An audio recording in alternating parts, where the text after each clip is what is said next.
2024 లేదా 25లో డిగ్రీ లేదా బీటెక్ చదివారా? సాఫ్ట్‌వేర్ జాబ్ కోసం ఎదురు చూస్తున్నారా? అయితే కోడ్ జ్ఞాన్ 100 డేస్ కోర్సులో చేరండి. జాబ్ సాధించండి. కోడింగ్. ఈ మధ్య కాలంలో కోడింగ్ అనేది చాలా టఫ్ అని ఎక్కువగా పేరెంట్స్ మాట్లాడడం వింటూ ఉన్నాం కాబట్టి అడుగుతూ ఉన్నాను. పేరెంట్స్‌కి అర్థం అవ్వడానికే ఈ ఎపిసోడ్ కంప్లీట్‌గా. స్మార్ట్ వాచ్ కనుక మనం తీసుకుంటే ఇప్పుడు మీ చేతికుంది. నేను ఒక చిన్న కాల్ చేస్తాను. ఫ్రాక్షన్ ఆఫ్ సెకండ్స్‌లో మీకు ఆ కాల్ వస్తుంది. దాని గురించి ఫస్ట్ మాట్లాడే ముందు ఫస్ట్ ఎగ్జాంపుల్ చూపిద్దాం sir. So milli seconds. Yes. ఇక్కడ నేను ఇలా డైల్ చేస్తూ ఉన్నాను. మీకు మిల్లీ సెకండ్స్‌లోనే కాల్ అనేది వస్తుంది. కోడింగ్ అనేది ఇది అదే అని కాదండి. మనం వాడే ప్రతి వస్తువులోనూ కోడింగ్ మ్యాండేటరీ అయిపోయింది. అవసరం కూడాను కనిపిస్తుంది కూడా అది. ఈ కోడింగ్ స్కిల్‌కి సంబంధించి పిల్లలు ఏ విధంగా సర్వైవ్ అవ్వచ్చు అంటారు? ఈ స్మార్ట్ వాచ్‌కి సంబంధించి ఏ కోడింగ్ ద్వారా ఇది వర్క్ అవుతుంది అంటారు? స్మార్ట్ వాచ్ లో మీరు కాల్ చేస్తే కాల్ వచ్చింది, నాకు మిస్డ్ కాల్ అని కూడా పడింది, మీరు కట్ చేశారు. మెసేజ్ చేస్తే అన్ని నోటిఫికేషన్స్ వస్తాయి, ఇంక్లూడింగ్ మీ బ్లడ్ ప్రెషర్ వీటిని కూడా తీసుకుంటాను. ఓకే, హార్ట్ ఈసీజీ తీయాలి అన్న ఇట్లాగా. నేను యాపిల్ వాచ్ వాడుతున్నాను, మీరు అదర్ శాంసంగ్ వాచెస్ ఇట్లా వాడితే వాటిలో ఉన్న ఫీచర్స్ బట్టి ఉంటుంది. ఇది ఫస్ట్ మీకు వర్క్ అవ్వాలి అంటే మొబైల్ కి కనెక్ట్ అవ్వాలి. మొబైల్లో ఆ పర్టికులర్ వాచ్ యొక్క యాప్ ఉంటది, ఆ యాప్ కి కనెక్ట్ అవ్వాలి. సో ఆ కనెక్టివిటీ మనం బ్లూటూత్ ద్వారా ఇట్లాగా చేస్తాం. చేశాక అది రీడ్ అవ్వాలి, డేటా అన్నది రీడ్ అవ్వాలి. సో ఫర్ సపోజ్ మీరు ఇందాక కాల్ చేశారు, నాకు కాల్ వచ్చింది, మీరు కట్ చేశారు, ఫైన్. ఒకవేళ నేను దానికి రిప్లై పంపించాలి, నేను కట్ చేయాలి అంటే చేయొచ్చు, డైరెక్ట్ గా మొబైల్ తో సంబంధం లేకుండా ఇక్కడ డైరెక్ట్ కట్ చేయొచ్చు. ఆర్ సమ్ క్విక్ రిప్లై ఇవ్వచ్చు అనమాట, మెసేజ్ కూడా ఇవ్వచ్చు. అదే మీరు వాట్సాప్ మెసేజ్ పంపించినా కూడా ఆటోమేటిక్ గా నేను కొన్ని ఫిక్స్డ్ మెసేజెస్ పెట్టుకొని వాటిని రిప్లై ఇవ్వచ్చు, ఆర్ ఎల్స్ నేను టైప్ చేయొచ్చు ఇందులోనే. వాచ్ లోనే డైరెక్ట్ గా నేను ఫోన్ లో టైప్ చేసినట్టు టైప్ చేయొచ్చు. So two thing. లేదా నేను వాయిస్ మాట్లాడి అట్లాగైనా పంపించచ్చు. ఓకే, సో ఇన్ని ఫీచర్స్ అంటే లైక్ మొబైల్ ఎట్లా వాడుతున్నాం అది వాడుతున్నాం అనమాట. సో ప్రతి దాంట్లోనూ కోడింగ్ ఉంటది. ఓకే, ఇప్పుడు మీరు వాచ్ గురించి మాట్లాడారు, మనం ఇక్కడ మైక్ యూజ్ చేస్తున్నాము, ఈ మైక్ లో కూడా కోడింగ్ ఉంటుంది. సో కనెక్టివిటీ అవ్వటానికి. సో ప్రతి దానికి ప్రతి హార్డ్వేర్ డివైస్ లోను ఎంతో కొంత కోడింగ్ ఉంటది. ఇప్పుడు ఈ స్మార్ట్ వాచ్ విషయానికి వస్తే ఏ కోడింగ్ ఉంది అంటారు ఇందులో? స్మార్ట్ వాచెస్ విషయానికి వస్తే నేను ఇప్పుడు ఇది యాపిల్ వాడుతున్నాను. యాపిల్ వాళ్ళది వాళ్ళ own programming language, 5th programming language అని ఉంటది. సో వాచ్ కి యూజ్ అవుతుంది. దీంట్లో మళ్ళీ యూఐ ఉంటది, యూఐ లో మళ్ళీ యాప్స్ క్విక్ రిప్లైస్ ఇచ్చేది ఉంటది అనమాట. సో నాకు ఒక మెసేజ్ వచ్చింది అనుకోండి, నేను దానికి రిప్లై ఇవ్వాలి. ఫర్ సపోజ్ మీటింగ్ లో ఉన్నాను, ఐఎమ్ ఇన్ మీటింగ్ అని నేను టైప్ చేస్తూ ఉండలేను కదా, క్విక్ రిప్లైస్ వస్తాయి. సో అవి ఆటోమేటిక్ గా రెస్పాండ్ అవుతాయి. సో ఆ క్విక్ రిప్లైస్ అవి రావటానికి ఇక్కడ machine learning, artificial intelligence, natural language processing use చేస్తారు. ఎన్ఎల్పి ఎక్కువగా యూజ్ చేస్తారు అన్నమాట. సో ఈ ఎన్ఎల్పి యూజ్ చేయాలి అంటే మళ్ళీ మనకి పైథాన్ ప్రోగ్రామింగ్ కావాలి. ఓకే, సో దీనికి పైథాన్ ప్రోగ్రామింగ్ అనేది కూడా అవసరం ఉంది స్మార్ట్ వాచ్ లో. సో నేను ఇప్పుడు యాపిల్ వాచ్, నా చేతికుంది యాపిల్ వాచ్ కాబట్టి యాపిల్ వాళ్ళ ప్రోగ్రామింగ్ లాంగ్వేజ్ 5th అని చెప్పి ఉంటది.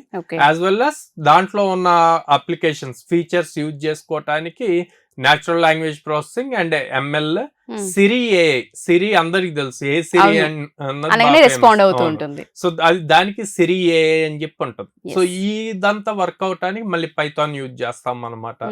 సో ప్రతి యూజ్ అదే మీరు శాంసంగ్ వాచ్ గానీ లేకపోతే అదర్ బోల్ట్ వాచెస్ ఇట్లాంటి మల్టిపుల్ వాచెస్ ఉన్నాయి. ఆ వాచెస్ తీసుకుంటే వాటికి ఆండ్రాయిడ్ ఓఎస్ కొన్ని యూజ్ చేస్తాయి, కొన్ని వాటి ఓన్ ఓఎస్ యూజ్ చేస్తాయి, అక్కడ కూడా ప్రోగ్రామింగ్ లాంగ్వేజెస్ వస్తాయి. సో బేసిక్ గా ఓవరాల్ గా ప్రోగ్రామింగ్ లాంగ్వేజెస్ తీసుకుంటే ఇట్లా యాప్స్ బిల్డ్ చేయడానికి, వాచెస్ లో వాడటానికి ఆండ్రాయిడ్ వాడతాం. ఆండ్రాయిడ్ ప్రోగ్రామింగ్ దేని మీద వర్క్ చేస్తుంది? జావా మీద వర్క్ చేస్తుంది. ఓకే, అట్లాగే రియాక్ట్ నేటివ్ వాడతాం అప్లికేషన్స్, యాప్స్ ఇవి బిల్డ్ చేయడానికి. సో రియాక్ట్ నేటివ్ కి మళ్ళీ బేస్ ఏంటి? రియాక్ట్ చేసి నేర్చుకోవాలి. సో ఇట్లాగా మళ్ళీ మనం ఇందాక చూసినట్టు ఆటోమేటెడ్ రిప్లైస్ సెండ్ చేయడానికి అది ఏఐ ఫీచర్స్ వాడతాం, AI, machine learning, natural language processing వాడతాము. సో వీటికి వచ్చేసి మళ్ళీ పైథాన్ కావాలి. మెషిన్ లెర్నింగ్ కాన్సెప్ట్స్ కావాలి. సో ప్రతి దానికి బేస్ ప్రోగ్రామింగ్ లాంగ్వేజ్ ఉంటుంది, మ్యాండేటరీగా ఉంటాయి. సో అన్నిటికీ కావాల్సిన బేస్ ప్రోగ్రామింగ్ లాంగ్వేజ్ రెండు, జావా ఆర్ పైథాన్. సో ఈ రెండు కోర్సెస్ మీరు చెప్పినట్టుగానే యాపిల్ వాచ్ అయినప్పటికీ కూడా వాళ్ళ సాఫ్ట్వేర్ ఓన్లీ ఉన్నప్పటికీ కూడా కొంత మిషన్ లెర్నింగ్ అనేది అవసరం, అది మన దగ్గర ఉన్నాయని చెప్తున్నారు.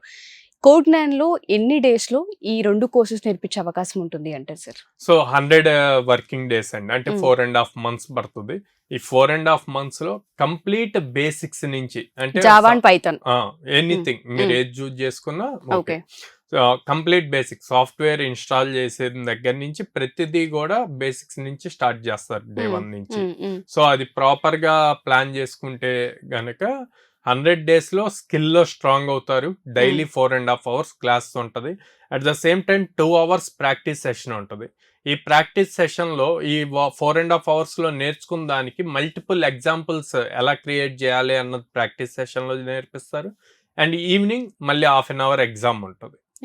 సో ఆ రోజంతా నేర్చుకుంది మళ్ళీ టెస్ట్ చేసుకోవడానికి, అప్పుడు వాళ్ళకి క్లారిటీ వస్తుంది. స్టూడెంట్ రిపోర్ట్స్ చూసినప్పుడు వాళ్ళు నేర్చుకున్న దాంట్లో ఈ టాపిక్స్ బాగా ఆన్సర్ చేయగలేం, ఈ టాపిక్స్ చేయలేదు, సో మళ్ళీ రిపీట్ చేసుకోవటానికి ఉంటది. మన క్లాస్ అయ్యాక ఆ క్లాస్ లో జరిగిందంతా కూడా మళ్ళీ వీడియో ఫార్మేట్ లో వాళ్ళకి వెళ్తుంది, మళ్ళీ రిపీట్ చేసుకుంటారు ఆ వీడియోస్ చూసి. మీరు 800 కంపెనీస్ తో టైఅప్ అయి ఉన్నారు కాబట్టి ఇక్కడ నేర్చుకునే స్టూడెంట్స్ ఈ 800 కంపెనీస్ లో ఈ జాబ్స్ కి మనం పంపించే అవకాశం ఉంటుంది అంటారా? ఆ స్కిల్ ఇక్కడ మనం నేర్పించి పంపించొచ్చా? ఆ డ్రైవ్స్ ఉన్నాయా మన దగ్గర? మన అంటే ఇది అంటే మీరు ఇట్లా ఇండివిజువల్ గా చూస్తే అప్లికేషన్స్ అని ఇట్లాగా ఉంటదండి. మీరు సాఫ్ట్వేర్ లో ఏది తీసుకున్నా ప్రోగ్రామింగ్ లాంగ్వేజ్ తో లింక్ అయ్యి ఉంటది.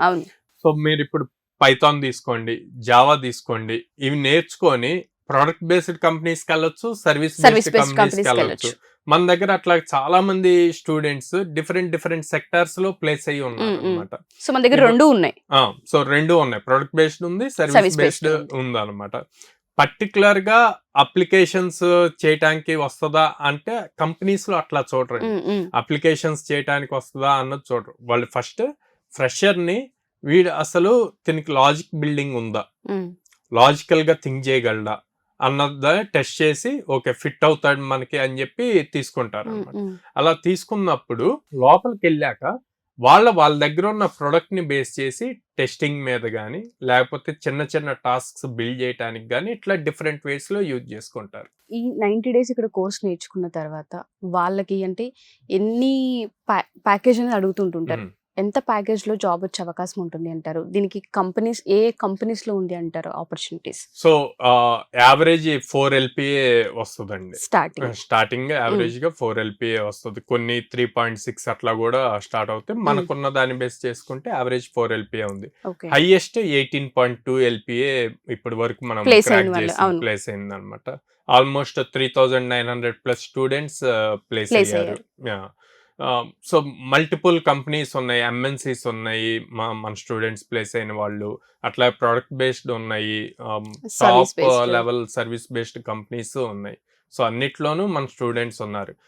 మన దగ్గర నుంచి ట్రైన్ అయ్యి వెళ్ళిన స్టూడెంట్స్ అక్కడ బాగా పెర్ఫార్మ్ చేస్తున్నారు కాబట్టి వాళ్ళ ఇంటర్నల్ రిఫరెన్స్ తో కూడా మనం ఎక్కువ మందిని ప్లేస్ చేయగలం. డ్రైవ్స్ పర్సెంటేజ్ మీ దగ్గర ఎలా ఉంటుంది సార్? సో ఆల్మోస్ట్ ఎవ్రీడే ఒక డ్రైవ్ మినిమం జరుగుతుందండి స్టూడెంట్స్ కి. ఓకే, అంటే 30 days 30 డ్రైవ్స్ అని చెప్పొచ్చా?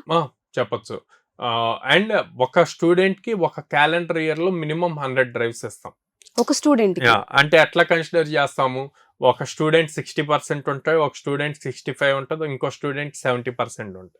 కొన్ని కంపెనీస్ మినిమం 65 ఉంటేనే అలౌ చేస్తాయి, కొన్ని కంపెనీస్ మినిమం 60% ఉంటేనే అలౌ చేస్తాయి. ఈ పర్సంటేజ్ క్రైటీరియా డిఫరెన్స్ ఉన్నా సరే ఈ 60% ఉన్న వాళ్ళకి కూడా ఒక క్యాలెండర్ ఇయర్ లో మినిమం 100 డ్రైవ్స్ ఇస్తాం. సో వీళ్ళు ప్రాపర్ అప్ స్కిల్ నేర్చుకొని ఇచ్చిన ఆపర్చునిటీని క్రాక్ చేయగలిగితే జాబ్ వచ్చేస్తుంది.